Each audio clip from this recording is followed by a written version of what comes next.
Hello students, welcome back. Accounting standard 3 cash flow statement का first video upload हो गया है।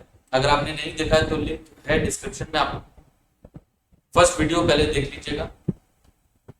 कैश फ्लो स्टेटमेंट का first video cash flow from investing activities का upload हुआ था। आज हम लोग second topic cash flow from financing activity discuss करने जा रहे हैं। चलिए स्टार्ट करते हैं। Financing activities, cash flow from financing activities. तो फाइनेंसिंग एक्टिविटीज का मतलब क्या होता है, पहले हम लोग उसका मीनिंग समझ लेते हैं। देखिए, फाइनेंसिंग एक्टिविटीज का मतलब होता है बिजनेस को जिन जिन सोर्सेस से पैसा मिलता है, जहां जहां से फाइनेंस आता है, वो सारे सोर्सेस से अगर कैश फ्लो हो रहा है तो वो फाइनेंसिंग एक्टिविटीज का कैश फ्लो हो गया। ठीक है, सोर्सेस फाइनेंस के बेसिकली दो होते हैं, हम लोग आगे इसको डिस्कस करेंगे। चलिए सबसे पहले आपकी स्क्रीन पे मीनिंग आ रहा है फाइनेंसिंग एक्टिविटी का। देखिए, activities which result in change in size and composition of owners capital. सबसे पहले हम बात कर रहे हैं ओनर्स की कैपिटल का। जैसे मैंने आपको बताया था कि फाइनेंस के दो सोर्सेस हैं, तो हम लोग इस दोनों सोर्सेस को समझ लेते हैं। एक होता है हमारा, अगर हम फाइनेंस का बात करें तो फाइनेंस का दो सोर्स हो गया। एक है ओनर्स का फंड और एक है बोरोड फंड।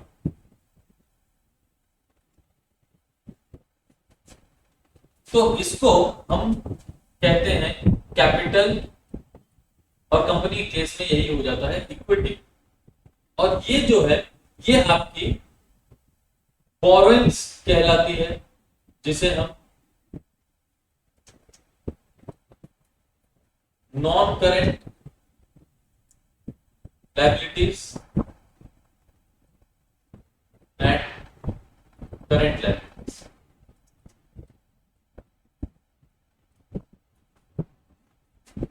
तो फाइनेंस को रेज करने के ये दो सोर्स है, ओनर्स फंड और बोरोड फंड। ओनर्स का फंड का मतलब हो गया कैपिटल या इक्विटी, और बोरोड फंड हो गए हमारे नॉन करेंट लायबिलिटीज और करेंट लायबिलिटीज। मीनिंग में आ जाते हैं तो हमारे मीनिंग में आप देख सकते हैं owners capital and borrowings of the enterprise. Example देखते हैं, proceeds from issue of shares. Shares को जब कंपनी इशू करती है, उससे जो पैसा आता है वो फाइनेंसिंग एक्टिविटी में कंसीडर होगा। दूसरा है हमारा share issue expenses, underwriting commission.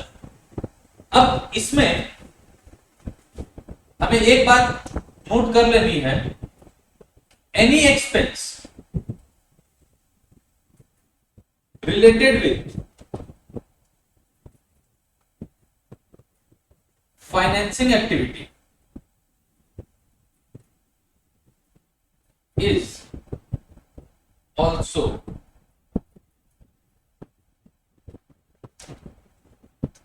financing. Any expense related with financing activity is also financing activity. अब यहां पे एक्सपेंस अगर कोई आप कर रहे हैं जो कि फाइनेंसिंग एक्टिविटी से रिलेटेड है, वो भी हमारे फाइनेंसिंग एक्टिविटी का ही पार्ट है। जैसे ये हमारा जो सेकंड एग्जांपल है, share issue expenses underwriting commissions paid. तो शेयर इशू एक्सपेंस शेयर को इशू करने के टाइम में लगता है, और शेयर को जो इशू करके पैसा आता है वो फाइनेंसिंग एक्टिविटी है। तो उस टाइम में जो भी एक्सपेंस लग रहा है वो भी हमारा फाइनेंसिंग एक्टिविटी में ही कंसीडर किया जाएगा। अब अगर हम लोग फर्स्ट एग्जांपल में आते हैं, proceed from issue of shares, तो proceed from issue of shares जो है ये हमारा इनफ्लो हो गया, ये हमारा इनफ्लो हो गया। ठीक है, और इसी के ऊपर जो एक्सपेंस लग रहा है ये हमारा आउटफ्लो। ठीक है, इस पे जो ये एक्सपेंस जो लग रहा है ये हमारा आउटफ्लो हो गया, क्योंकि शेयर को इश्यू करना यानी कंपनी में पैसा आ रहा है तो इनफ्लो हुआ, और शेयर को इश्यू करने के टाइम में खर्च लग रहा है, पैसा जा रहा है, तो वो आउटफ्लो।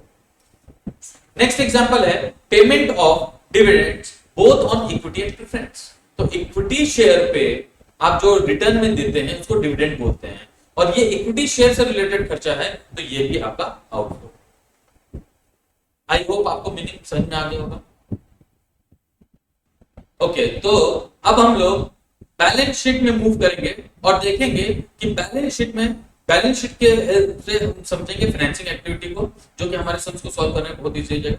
चलिए देखते हैं। ये आपको बैलेंस शीट है आपकी स्क्रीन पे। इसमें जो सबसे पहला आइटम है ये है शेयर होल्डर्स फंड, जो पहला हेड है, और दूसरा हेड है नॉन करेंट लायबिलिटीज, तीसरा हेड है करेंट लायबिलिटीज। तो शेयर होल्डर्स फंड के अंदर में दो सब हेड्स आते तीन सब हेड्स हैं, share capital, reserve and surplus और money received against share warrant. Money received against share warrant हमारे सिलेबस का पार्ट नहीं है। तो शेयर होल्डर्स फंड में शेयर कैपिटल और रिजर्व एंड सरप्लस, इससे अगर कोई भी कैश फ्लो जनरेट होता है तो वो हमारी फाइनेंसिंग एक्टिविटी का पार्ट नहीं है। नेक्स्ट हेड है non current liabilities. Non current liabilities में जो भी आपका फाइनेंस जनरेट होता है, कैश इनफ्लो या आउटफ्लो जो भी होगा, तो वो फाइनेंसिंग एक्टिविटी का पार्ट है। और करेंट लायबिलिटीज में सिर्फ और सिर्फ शॉर्ट टर्म बोरिंग्स से अगर आपका कोई भी फाइनेंसिंग एक्टिविटी होता है, कोई भी एक्टिविटी होता है, कैश फ्लो की एक्टिविटी अगर हो रही है तो वो आपका फाइनेंसिंग एक्टिविटी का पार्ट नहीं।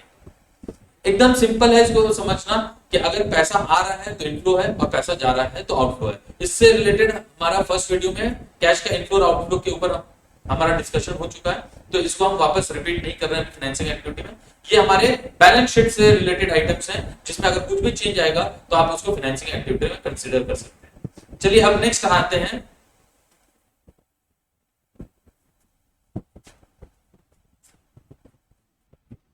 चलिए तो हमारा फर्स्ट क्वेश्चन है, इक्विटी शेयर कैपिटल आपको दिया हुआ है 8 लाख से 10 लाख, डिबेंचर्स है 3 लाख से 2 लाख, सिक्योरिटीज प्रीमियम 8% डिबेंचर्स है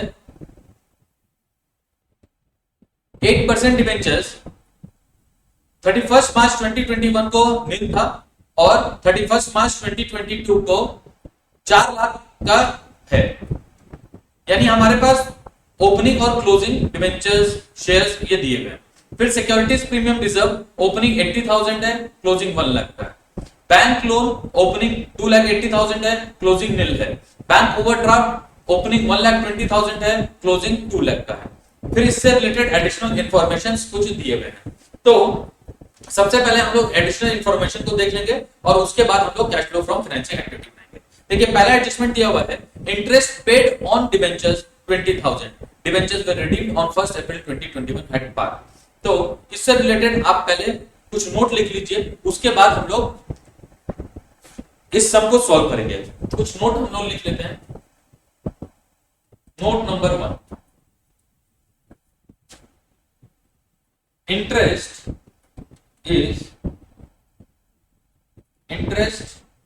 on debentures or loan is to be calculated on opening balance। जब भी हम लोग इंटरेस्ट कैलकुलेट करेंगे वो ओपनिंग बैलेंस पे कैलकुलेट करेंगे until and unless कुछ क्वेश्चन आपको बोले। ठीक है, सेकंड पॉइंट लिख लीजिए,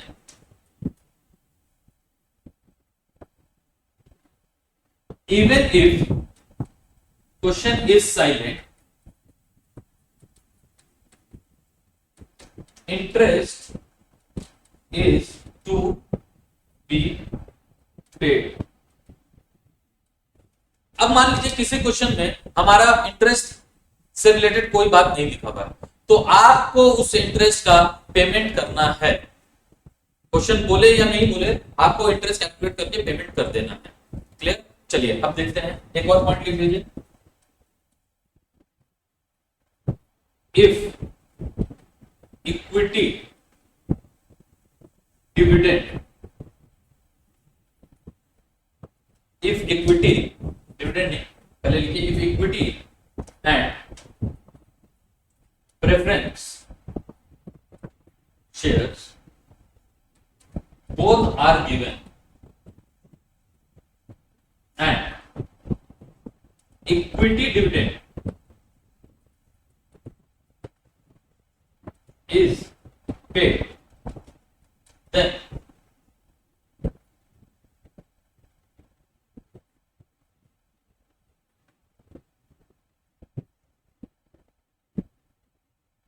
it is to be assumed that preference dividend has been paid.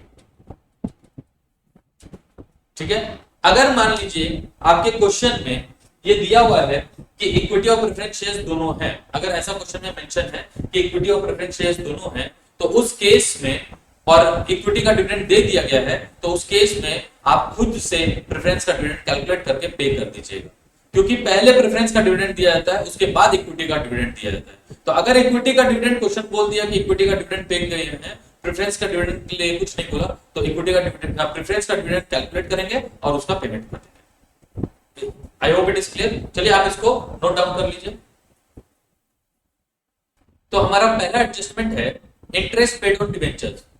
Interest का पेमेंट ये हमारे बैलेंसेस के ऊपर कोई इफेक्ट नहीं डालेगा, इसीलिए इसका इफेक्ट हमारे ऊपर के दिए हुए बैलेंसेस पे नहीं आ रहा है,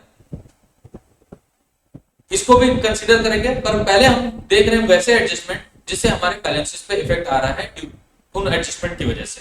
सेकेंड एडजस्टमेंट है additional 8% debentures were issued on 31st March at a discount of 10%। तो हमारे पास जो 8% डिबेंचर्स दिया हुआ है 4 लाख का, उससे रिलेटेड एक एडजस्टमेंट आ गया कि वो डिबेंचर्स 10% डिस्काउंट पे इशू हुआ है और साथ ही साथ at the end of the year issue हुआ है।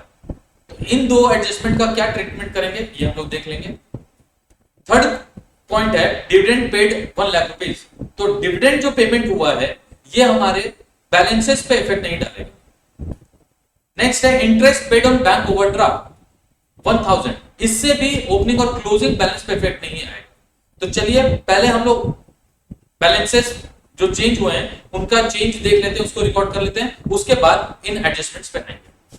पहला हमारा इक्विटी शेयर कैपिटल 8 लाख से 10 लाख हुआ है, तो इसका मतलब कंपनी ने इशू किया है इशू ऑफ शेयर्स। कंपनी ने शेयर इशू किए हैं कितने के, 10 लाख का क्लोजिंग बैलेंस है और पहले 8 लाख का था। इसका मतलब 2 लाख का शेयर इशू हुआ, 2 लाख का कैश का इनफ्लो हुआ है। ये हो गया issue of shares 10 lakh minus 8 lakh. Next है 10% डिबेंचर्स।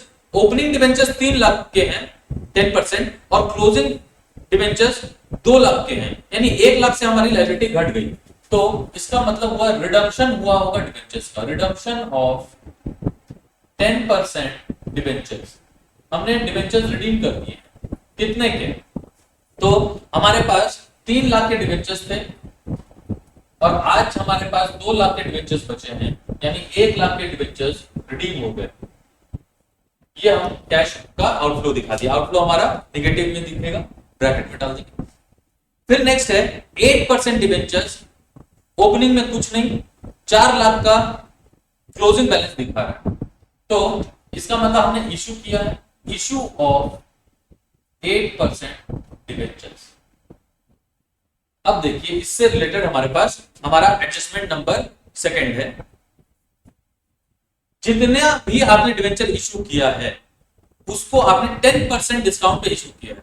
तो जब हम डिबेंचर इशू करते हैं तो डिबेंचर्स को फुल अमाउंट पे रिकॉर्ड करते हैं, बैंक में पैसा कम आता है। इस केस में अगर हम लोग इसका एंट्री देखें तो देखिए जब हमने इशू किया होगा तो एंट्री हुई होगी bank account DR, discount on issue of debentures account DR to 8% debentures account. ठीक है, जब पूरा पैसा आ जाता है तो आप उसको डायरेक्ट डिबेंचर्स अकाउंट में लायबिलिटी की तरफ भी ले सकते हैं। तो हम अभी एप्लीकेशन अलॉटमेंट वाले में नहीं जा रहे, डायरेक्ट हमने लायबिलिटी लिया है। तो डिबेंचर्स तो इशू हुआ है हमारे पास 4 लाख, लेकिन ये इशू हुआ है 10% डिस्काउंट पे, तो हमारे पास डिस्काउंट हो गया 40,000 का और पैसा 90% आया है, यानी 3,60,000 ही आया। तो आपके पास कैश का जो इनफ्लो हुआ है वो सिर्फ और सिर्फ 3,60,000 का हुआ है। तो जब हम इशू ऑफ डिबेंचर्स लेंगे तो यहां पे हमें लेना होगा 3,60,000। Is it clear? तो ये हमारा इशू ऑफ 8% डिबेंचर्स 3,60,000 हो गया। 90% ऑफ 4 लाख, यहां पे हम लोग लिख सकते हैं 90% ऑफ 4 लाख, 10% हो गया डिस्काउंट। क्लियर? इसमें सेकेंड एडजस्टमेंट था कि डिबेंचर्स वेयर इशूड ऑन 31 मार्च 2022 यानी ऑन क्लोजिंग डेट। तो इस दिन अगर हमने 4 लाख का डिबेंचर इशू किया है तो इस डिबेंचर के ऊपर हमें इंटरेस्ट देने का कोई जरूरत नहीं है क्योंकि क्लोजिंग डेट पे डिबेंचर इशू। क्लियर है? इसीलिए डेट आपको मेंशन किया गया। चलिए नेक्स्ट देखते हैं securities premium reserve. Securities premium reserve का बैलेंस 80,000 से बढ़कर 1 लाख हो गया। जब भी प्रीमियम का बैलेंस बढ़ता है वो सिर्फ तभी बढ़ता है जब कंपनी ने कोई सिक्योरिटी इशू की और उसको प्रीमियम पे इशू किया होगा। तो यहां पे ऐसा कोई भी इंफॉर्मेशन आपको नहीं है कि ये पैसा कहां से बढ़ा है। लेकिन आप देखिए हमने जो फर्स्ट इशू किया है इशू ऑफ शेयर्स, ये हमने इशू किया है 2 लाख का। तो इसका मतलब है कि कंपनी ने ये शेयर्स को प्रीमियम पे इशू किया होगा। अब सर ये कैसे पता चल गया? क्योंकि सिक्योरिटीज प्रीमियम रिजर्व का बैलेंस बढ़ने का रीजन सिर्फ एक ही हो सकता है कि कंपनी ने सिक्योरिटीज को प्रीमियम पे इशू किया हो, किसी भी सिक्योरिटी को, चाहे वो इक्विटी शेयर्स हो, चाहे प्रेफरेंस शेयर्स हो, चाहे डिविडेंड हो। किसी भी सिक्योरिटी को जब प्रीमियम पे इशू कंपनी करती है तो वो प्रीमियम जो आता है वो सिक्योरिटीज प्रीमियम रिजर्व में जाता है और उससे सिक्योरिटीज प्रीमियम रिजर्व का बैलेंस बढ़ जाता है। यहाँ पे हमारी कंपनी ने हमारे क्वेश्चन में 2 सिक्योरिटीज को इशू किया गया है, एक शेयर्स इक्विटी शेयर्स को और दूसरा 8% डिबेंचर्स को। तो 8% डिबेंचर्स के लिए कंपनी ने बोल दिया कि वो उसने 10% डिस्काउंट पे किया।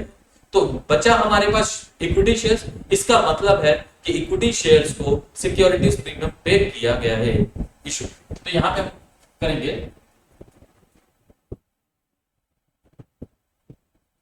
Securities premium on issue of shares. तो हमारे पास ओपनिंग बैलेंस 80,000 का था और क्लोजिंग बैलेंस 1 लाख का है। तो 1 लाख माइनस 80,000 यानी 20,000 का ये कैश इनफ्लो। क्लियर है? अब आते हैं हमारे नेक्स्ट आइटम पे, bank loan. Opening bank loan 2,80,000, closing bank loan nil. यानी जब हमारी बैलेंस शीट बन रही है क्लोजिंग डेट पे उस दिन आपके पास बैंक लोन नहीं है, पर ओपनिंग में हमारे पास 2,80,000 का बैंक लोन था। तो इसका मतलब है रीपेमेंट ऑफ बैंक लोन। हमने अपने बैंक के लोन का पेमेंट कर दिया है 2,80,000 का। ये आपका कैश का आउटफ्लो, कैश का पेमेंट किए हैं बैंक लोन का। अब देखिए जब भी आप लोन का पेमेंट करेंगे तो रीपेमेंट लिखेंगे, और अगर आप सिक्योरिटीज का पैसा वापस कर रहे हैं तो वहां पे टर्म रिडम्पशन नहीं लिखेंगे। देखिए यहां पे हमने रिडम्पशन टर्म लिखा है और यहां पे रीपेमेंट टर्म लिखा है। इस बात को आप इसमें मिस्टेक नहीं कीजिएगा कि ये रीपेमेंट टर्म आता है लोन के केस में, और सिक्योरिटीज का जब पैसा वापस करते हैं तो वहां पे रिडम्पशन टर्म चलता है। आई होप इट इज क्लियर। अब हमारे लास्ट आइटम बैलेंस शीट में जो दिया हुआ है उस लास्ट आइटम पे आते हैं, बैंक ओवरड्राफ्ट 1,20,000 और 2 लाख। यानी बैंक का जो ओवरड्राफ्ट है वो 1,20,000 से बढ़कर 2 लाख का हो गया, यानी हमने और ओवरड्राफ्ट से पैसा दिया है। तो बैंक ओवर ये हो गया हमारा 2 लाख से 1 लाख, 2 लाख हो गया, पहले था 1,20,000, यानी 80,000 का कैश इनफ्लो। क्लियर है? ये हमारे सारे बैलेंस शीट से रिलेटेड आइटम आ गए। अब हम एडिशनल इंफॉर्मेशन पे आते हैं। पहला इंफॉर्मेशन दिया हुआ है interest paid on debentures 20,000 debentures were redeemed on 1 April. तो कंपनी यहाँ पे आपको क्वेश्चन में इंफॉर्मेशन दे दिया गया है कि डिबेंचर्स के ऊपर इंटरेस्ट 20,000 दिए। अब ये डिबेंचर कौन सा है, 10% या 8%? तो चूंकि हमारा बात हो गया था कि ये जो 8% डिबेंचर्स है ये 31 मार्च को इशू हुआ है तो इसके ऊपर कोई भी इंटरेस्ट देना नहीं। तो जो इंटरेस्ट का बात हो रहा है वो 10% डिबेंचर्स के इंटरेस्ट का बात हो रहा है। सेकेंड, 10% डिबेंचर्स का रिडम्पशन हुआ है और कंपनी ने डेट दे दिया कि जो रिडम्पशन हमने किया है यानी 1 लाख का वो ओपनिंग पे किया है। तो इसका मतलब अगर हम लोग इसको एक चार्ट से समझें तो आप ऐसा समझ सकते हैं कि 1 अप्रैल 21 को ओपनिंग बैलेंस ये था 3 लाख और 31 मार्च 2022 को जो बैलेंस था ये है हमारे 10% डिबेंचर्स और इस दिन क्लोजिंग वाले दिन है 2 लाख के। ठीक है, अब ये रिडम्पशन कब हुआ? क्योंकि इंटरेस्ट जब भी कैलकुलेट होगा तो ओपनिंग बैलेंस पे होगा। तो कंपनी ने बोल दिया कि आप जो रिडम्पशन कर रहे हैं, रिडम्पशन ये जो रिडम्पशन हो रहा है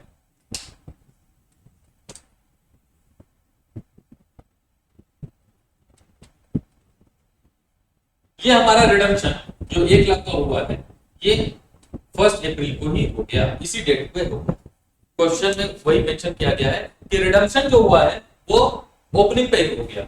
तो हमने थ्रू आउट यानी इसी दिन हमारे पास बैलेंस 2 लाख का हो गया, बैलेंस हमारे पास डिबेंचर्स का 2 लाख का हो गया।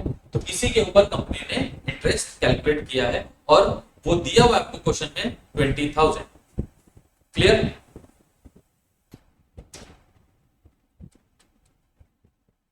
इंटरेस्ट पेड ऑन डिबेंचर्स ये हो गया हमारा 20,000 का cash outflow. Interest paid on debentures 20,000 का cash outflow. Clear? Second adjustment हमारा हो चुका है। Third adjustment dividend paid ₹1 lakh. तो यहां पे लिख देंगे डिविडेंड पेड, ये भी हमारा कैश का आउटफ्लो हो गया ₹1 लाख। नेक्स्ट है interest paid on bank overdraft. Interest paid on bank overdraft ये है हमारा 1,000। ये हमारा आज गया। अब चलिए इसको कैलकुलेट कर लेते हैं। चलिए तो कैलकुलेट करते हैं हमारे बैलेंसेस। 2 लाख का इनफ्लो माइनस 1 लाख का आउटफ्लो, 3,60,000 का इनफ्लो, 20,000 का इनफ्लो, 2,80,000 का आउटफ्लो, फिर 80,000 का इनफ्लो, 20,000 का आउटफ्लो, 1 लाख का आउटफ्लो और 1,000 का आउटफ्लो, यानी ये आ गया 1,59,000। ये आ गया 1,59,000 का इनफ्लो। तो हम यहां पे लिखेंगे net cash flow from financing activity. Is it clear? ये आ गया हमारा net cash flow from financing activity 1,59,000। I hope it is clear to you. चलिए आप इसको कॉपी कर सकते हैं। चलिए तो अब हम लोग क्वेश्चन नंबर 2 की तरफ चलते हैं। क्वेश्चन नंबर 2 हमारा दिया हुआ है balances. Equity share capital opening balance 7,50,000, closing balance 10 lakh. 12% preference share capital opening balance 2,50,000 2.5 lakh रुपया, क्लोजिंग कुछ भी नहीं है। 14% debentures opening balance nil, closing balance 1,25,000। तो ये हमारा बैलेंसेस दिया हुआ है। अब इससे रिलेटेड हमारे पास जो एडिशनल इंफॉर्मेशन है, पहला पॉइंट है equity shares were issued at a premium of 20%। तो जैसा हमने लास्ट क्वेश्चन में डिस्कस किया था कि जो भी एडिशनल इंफॉर्मेशन दिया हुआ होगा अगर उसका इफेक्ट हमारे बैलेंसेस पे आ रहा होगा तो पहले वो इफेक्ट को हम लिखेंगे, उसको हमारे बैलेंसेस पे ले लेंगे, उसके बाद अदर एडिशनल इंफॉर्मेशन का हम एडजस्टमेंट करेंगे। तो इक्विटी शेयर्स का इशू से रिलेटेड दिया हुआ है हमें कि वो प्रीमियम पे इशू हुआ है। तो इस एडजस्टमेंट को आप अपने बैलेंस में जो बैलेंस आपको दिया हुआ है उसमें आप टिक लगा सकते हैं ताकि उस एडजस्टमेंट को हम लोग पहले कंसीडर करेंगे। तो यहाँ पे ये जो हमारे पास बैलेंस दिया हुआ है ये बैलेंस को पहले हम लोग इस एडजस्टमेंट को पहले कर लेंगे, फिर बाकी का एडजस्टमेंट देखेंगे। नेक्स्ट है 12% preference shares were redeemed at par. तो बोल दिया कि ये वाला जो भी प्रेफरेंस शेयर रिडम्पशन हुआ है वो पार पे हुआ है, ना कोई प्रीमियम ना डिस्काउंट। तो इसके बाद ये भी हमारे बैलेंसेस से रिलेटेड एडजस्टमेंट है। नेक्स्ट है 14% debentures were issued at discount of 10%। तो ये जो इशू हुआ डिबेंचर्स ये हमारे डिस्काउंट पे इशू हुआ है, तो ये भी हमारे बैलेंसेस पे इफेक्ट डाल रहा है। फोर्थ एडजस्टमेंट बोल रहा है interim dividend paid on equity share 75,000। तो ये इंटरिम डिविडेंड एक्सपेंस है रिलेटेड टू फाइनेंसिंग एक्टिविटीज से रिलेटेड एक एक्सपेंस है फाइनेंस से रिलेटेड, तो इसका हमारे बैलेंसेस पे कोई इफेक्ट नहीं है। बैलेंस मतलब जो ओपनिंग और क्लोजिंग बैलेंस दिया हुआ है मैं उस बैलेंस की बात कर रहा हूं। नेक्स्ट है इंटरेस्ट पेड ऑन 14% डिबेंचर 17,500। इससे भी हमारे ओपनिंग और क्लोजिंग बैलेंस पे कोई इफेक्ट नहीं है। Underwriting commission on equity shares 10,000। इससे भी हमारे ओपनिंग और क्लोजिंग बैलेंस पे कोई इफेक्ट नहीं आएगा। Dividend paid on preference shares ₹30,000। तो ये सारे एडजस्टमेंट्स हम बाद में देखेंगे, पहले ये तीनों एडजस्टमेंट्स का इफेक्ट डाल लेते हैं, फिर रिमेनिंग एडजस्टमेंट्स को करेंगे। आइए cash flow from financing activity. पहला है इक्विटी शेयर कैपिटल, यहां लिख लेंगे issue of equity shares. Equity shares को इशू किए हैं, ओपनिंग हमारा क्लोजिंग बैलेंस 10 लाख हो गया है और ओपनिंग हमारा 7,50,000 का, तो यानी हमारा इक्विटी शेयर इशू हुआ है 2,50,000। अब देखिए यहां पे बोला है कि इक्विटी शेयर्स को इशू किया गया है प्रीमियम पे, तो premium on issue of equity shares 2.5 lakh रुपए का इक्विटी शेयर इशू हुआ और कितना प्रीमियम है 20%, यानी इसके ऊपर आपको 20% और कैश का इनफ्लो होगा, यानी 50,000 का inflow securities premium. I hope आपको ये एडजस्टमेंट समझ में आ गया होगा। कंपनी ने इशू तो किया है 2.5 लाख का शेयर और उस शेयर को प्रीमियम पे इशू किया तो 50,000 का प्रीमियम किया। नेक्स्ट आते हैं, नेक्स्ट है प्रेफरेंस शेयर्स का ओपनिंग बैलेंस दिया हुआ है 2.5 लाख का और उसको रिडीम और क्लोजिंग बैलेंस नहीं ले, यानी उसका रिडम्पशन हुआ, तो redemption of 12% preference shares redemption है, यानी आउटफ्लो हुआ होगा। क्लियर? एडजस्टमेंट नंबर 2 भी हमारा हो गया। अब आते हैं third, 14% debentures, opening balance nil, closing balance 1,25,000 और बोल रहा है कि 14% debentures were issued at a discount of 10%। तो इशू ऑफ 14% डिबेंचर्स, तो डिबेंचर्स हमारा इशू हुआ है 1,25,000 का, लेकिन ये डिस्काउंट पे इशू हुआ यानी आया होगा हमारे पास सिर्फ 90%।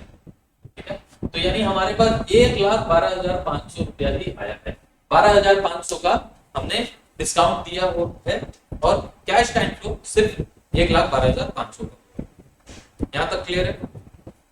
अब जो बाकी के 4 हमारे एडजस्टमेंट बचे हुए हैं इनको हम देख लेते हैं। नेक्स्ट है interim dividend paid on equity shares ₹75,000। Interim dividend का मतलब क्या होता है? देखिए 2 तरह का डिविडेंड होता है, एक होता है फाइनल डिविडेंड। ये डिविडेंड कंपनी जब बैलेंस शीट या फाइनेंशियल ईयर खत्म हो जाता है उसके बाद जब पेमेंट करती है तो उसको फाइनल डिविडेंड बोलते हैं।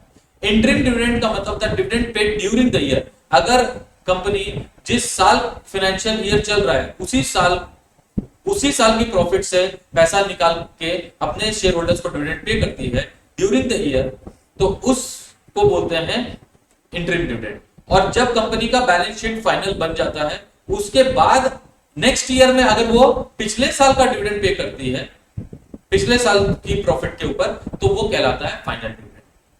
ठीक है, तो इससे हमारे कैश फ्लो पे कोई इफेक्ट नहीं आ रहा है। अगर इंटरिम डिविडेंड भी पे कर रही है तो ये कैश का आउटफ्लो है, तो हम लोग यहां पे लिखेंगे interim dividend paid, interim dividend paid. ठीक है, इंटरिम डिविडेंड हो गया हमारा 75,000, ये आउटफ्लो हो गया 75,000। ओके, अब आते हैं एडजस्टमेंट नंबर 5 पे। Interest paid on 14% debenture 17,000। 500। यहाँ पे हमारे पास इंटरेस्ट कैलकुलेट करके दिया हुआ है, इसलिए हमें इसके ऊपर कुछ भी नहीं करना है। ठीक है, वैसे अगर हम लोग चाहें तो डिबेंचर्स के ऊपर आप इंटरेस्ट निकाल लीजिए, वो आपका इंटरेस्ट ऑन 14% डिबेंचर्स, अगर आप इस पे इंटरेस्ट निकालेंगे भी तो वो सेम आएगा 17,500। ओके, ये आउट हो गया, पर एग्जाम में आपको इसको निकालने का जरूरत नहीं है। अगर एग्जाम में आपको इंटरेस्ट से रिलेटेड ये इंफॉर्मेशन दिया हुआ है और बैलेंस शीट में कोई एडजस्टमेंट नहीं, बैलेंस शीट में कोई भी डिटेल नहीं है, तो आप इसी को फुल ईयर का या पूरा इंटरेस्ट मानिए, आपको और कुछ नहीं करना, कैलकुलेट मत कीजिएगा। रीजन ये है कि हमारे पास इशू का डेट नहीं है, तो हो सकता है कंपनी ने ड्यूरिंग द ईयर इशू किया हो। अगर वो इंटरेस्ट कैलकुलेट करके दे रही है, इसका मतलब है कि वो ही हमारे लिए फाइनल इंटरेस्ट है, क्वेश्चन के लिए वो इंटरेस्ट सफिशिएंट है, तो हमें उसको कैलकुलेट करने की जरूरत है। तो इंटरेस्ट ऑन 14% डिबेंचर्स 17,500। नेक्स्ट है अंडरराइटिंग कमीशन, तो ये भी हमारा आउटफ्लो हो गया। Underwriting commission on equity shares, ये है हमारे पास 10,000। ओके, ये 10,000 का आउटफ्लो हो गया। नेक्स्ट है dividend paid on preference shares, dividend paid on preference shares, ये है हमारे पास 30,000 का डिविडेंड पे किए हैं, हमने पे किया है ऑन प्रेफरेंस शेयर्स।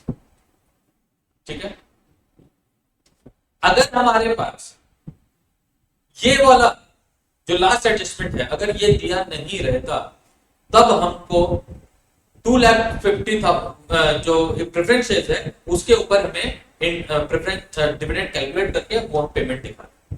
ठीक है, क्योंकि यहाँ पे इंटरिम डिविडेंड भी बोल दिया। चलिए अब इसको हम लोग कैलकुलेट कर लेते हैं। चलिए कैलकुलेट करते हैं। 2,50,000 प्लस 50,000 ये हो गया 3 लाख। 3 लाख में फिर 2,50,000 माइनस हो गया, ये आ गया हमारा 50 प्लस 1,12,500 इनफ्लो है, इसमें से माइनस करेंगे 75,000, 75,000 माइनस 17,500 माइनस 10,000 माइनस 30।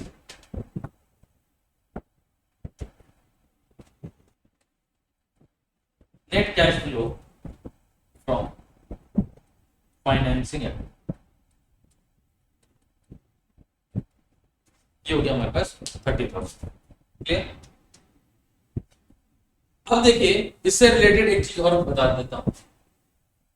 ये जो अंडरराइटिंग कमीशन है इसको हम लोग यहां पे भी एडजस्ट कर सकते थे।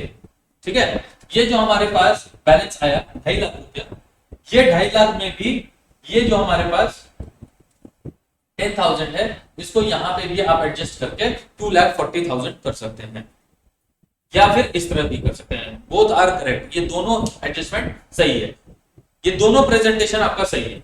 यहाँ पे या तो 10,000 का आउटफ्लो दिखा दीजिए या 2,50,000 जो इनफ्लो आया उसमें 10,000 को माइनस करके दिखा दीजिए। Net cell proceeds, net issue proceeds, net proceeds from issue of equity shares, ये आप 2,40,000 भी दिखा सकते हैं। जैसे हमने यहाँ पे डिवेंचर्स का दिखाया है पहले 90% पे, तो इसी तरह से आप यहाँ पे भी नेट प्रोसीड्स दिखा सकते हैं। आई hope it is clear.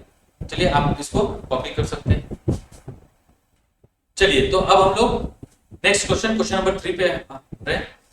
Equity share capital opening balance दिया हुआ है 15 lakh, closing balance 20 lakh, preference share capital opening balance 7,50,000, closing balance 5 lakh, securities premium reserve 25,000, closing 75,000, 10% debentures 15 lakh, closing 20 lakh, proposed dividend on equity shares 1,50,000 और closing 1,75,000, proposed dividend on preference shares 75,000, 75,000। चलिए इसको हम लोग देखते हैं। चलिए तो क्वेश्चन को बनाना स्टार्ट करते हैं। सबसे पहले हमारे पास है issue of equity shares. Equity share कितने का इशू है? क्लोजिंग बैलेंस 20 लाख का दिया हुआ है, ओपनिंग 15 लाख का दिया हुआ है, तो ये 5 लाख का हमारा शेयर, ठीक है।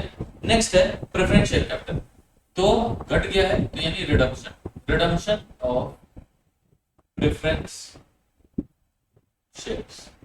कितने का रिडम्पशन हुआ? ओपनिंग था 7.5 लाख का और क्लोजिंग हो गया 2.5 लाख, सॉरी क्लोजिंग हो गया 5, यानी हमारा 2.5 लाख का रिडम्पशन, तो ये आउटफ्लो। नेक्स्ट है सिक्योरिटीज प्रीमियम रिजर्व, फिर इंक्रीज हो गया, तो securities premium on issue of shares, share issue किए हैं उस पर प्रीमियम मिला होगा तभी इंक्रीज करता है, तो क्लोजिंग है 75,000 और ओपनिंग है 25,000, यानी हमारे पास 50,000 रुपया प्रीमियम का हमें ये जो शेयर इशू किए इसके ऊपर आया। 10% debentures 15 lakh to 20 lakh, issue of 10% debentures, ये हमारा बढ़ के 20 लाख रुपया का डिबेंचर्स हो गया लायबिलिटी, पहले हमारे ओपनिंग 15 लाख, तो 5 लाख के हमने डिबेंचर्स इशू किए।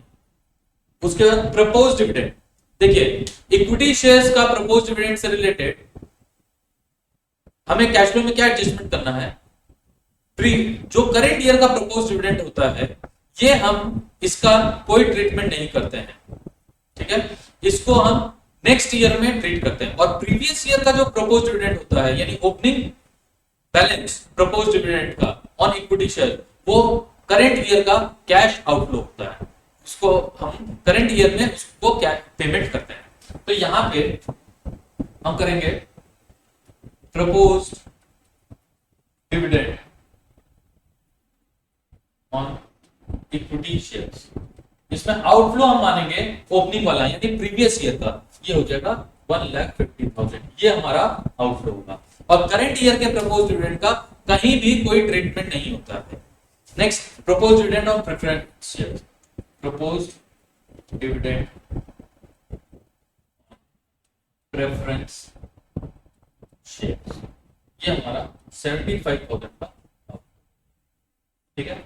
चलिए अब इसका हम लोग ऐड कर लेते हैं, तो ये आ जाएगा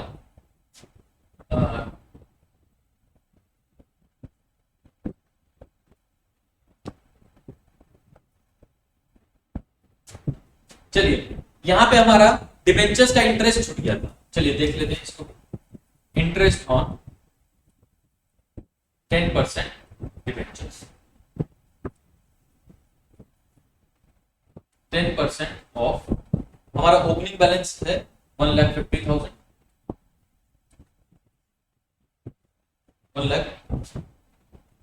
15 लाख, ये हमारे 15 लाख के डिबेंचर्स है, तो ये हो गया 1,50,000 का हिस्सा। अब हम इसको कैलकुलेट, चलिए calculate,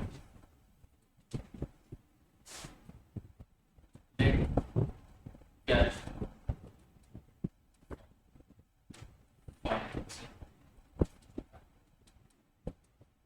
net cash flow from financing. अब यहां पे आप ये एक नोट दे सकते हैं कि 10% debentures have been issued at the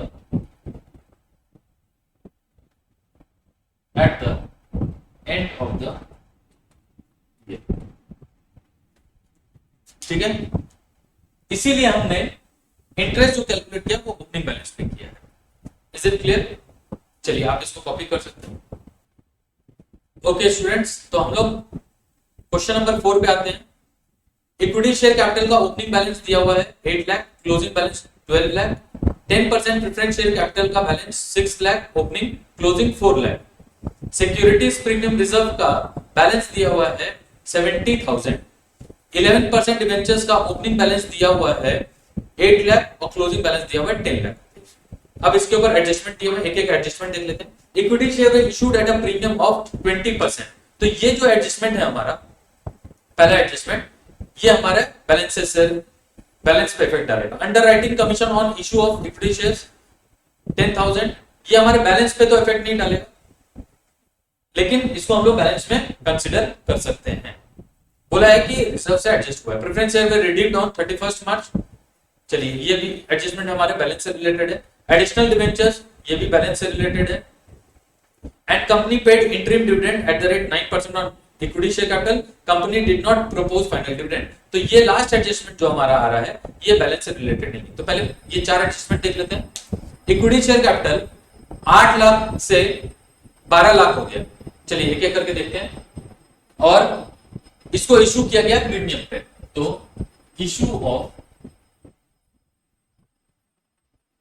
equity shares ये हमारा 8 लाख से हो गया 12 लाख माइनस 8 लाख, 4 लाख का शेयर्स इशू हुआ। Is it clear? अब इन शेयर्स को प्रीमियम पे इशू किया गया है, तो इसको भी ले लेते हैं यहां पे। Premium on issue of shares,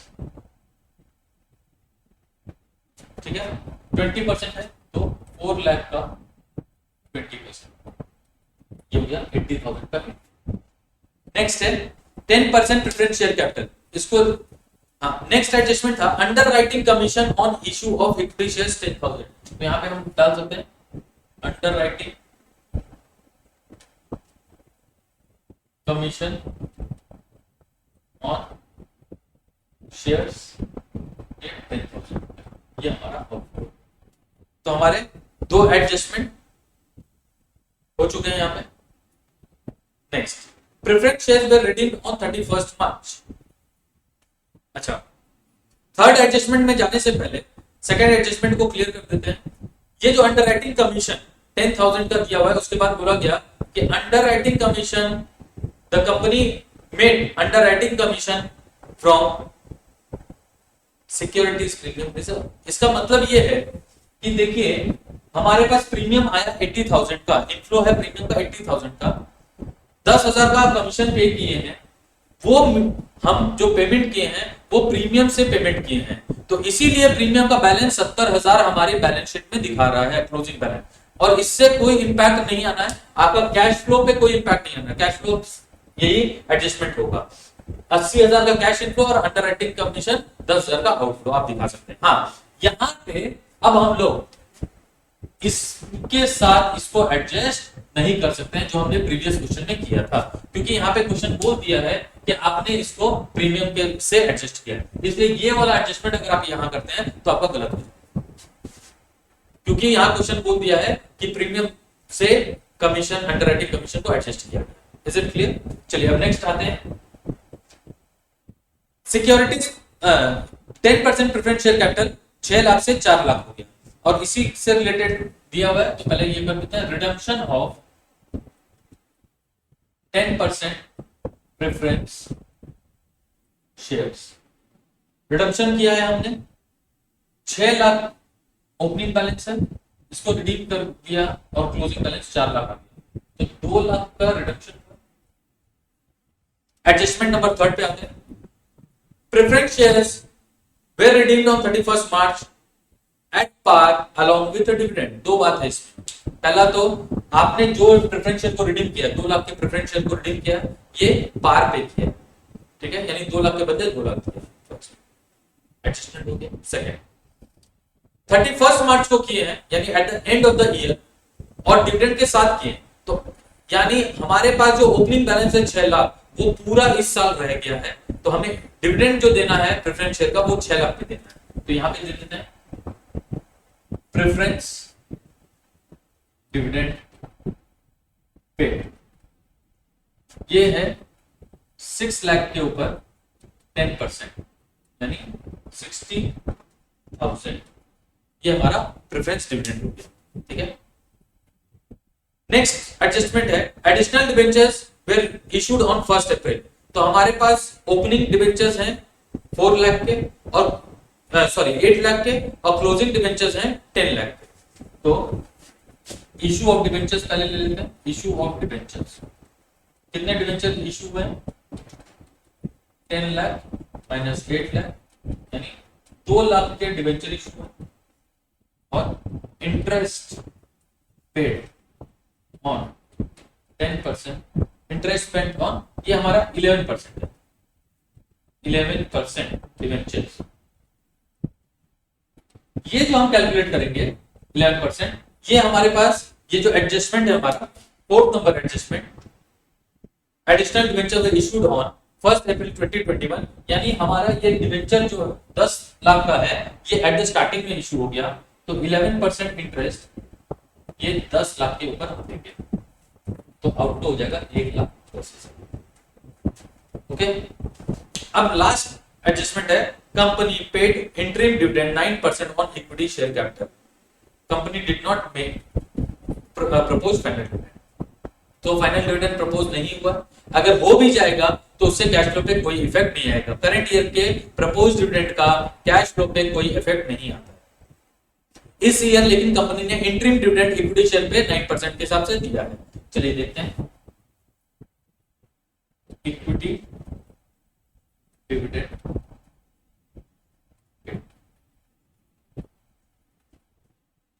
9% of. अब देखिए हमारा पहला एडजस्टमेंट बोल दिया, equity share were issued on 31 March, तो जो 4 लाख का शेयर इशू हुआ है वो at the end of the year हुआ, तो 8 लाख के ऊपर हमें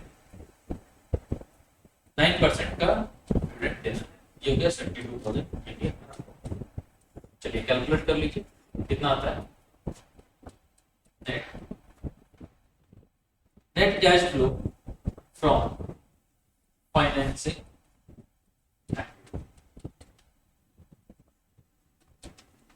ओके, तो ये हमारा आंसर हो गया 2,28,000।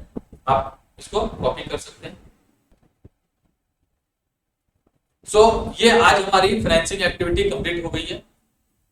नेक्स्ट में हमारा जो ऑपरेटिंग एक्टिविटी बचा हुआ वो आएगा, और डिबेंचर्स से रिलेटेड भी वीडियोस बने हैं, वो भी अपलोडेड है, वो भी आएंगे। अगर आपको कोई भी क्वेरीज है तो आप इस वीडियो के नीचे कमेंट कर दीजिएगा, या इंस्टाग्राम, आपको इंस्टाग्राम का लिंक मिल जाएगा, वहां पे आप भेज सकते हैं अपने मैसेजेस, जो भी आपके डाउट्स हैं आप भेजिएगा। नेक्स्ट वीडियो में हम उसको इनकलकेट कर लेंगे हमारे वीडियोस के साथ। एग्जाम्स बहुत क्लोज हैं, ऑल द बेस्ट, अच्छे से एग्जाम दीजिए। Thank you.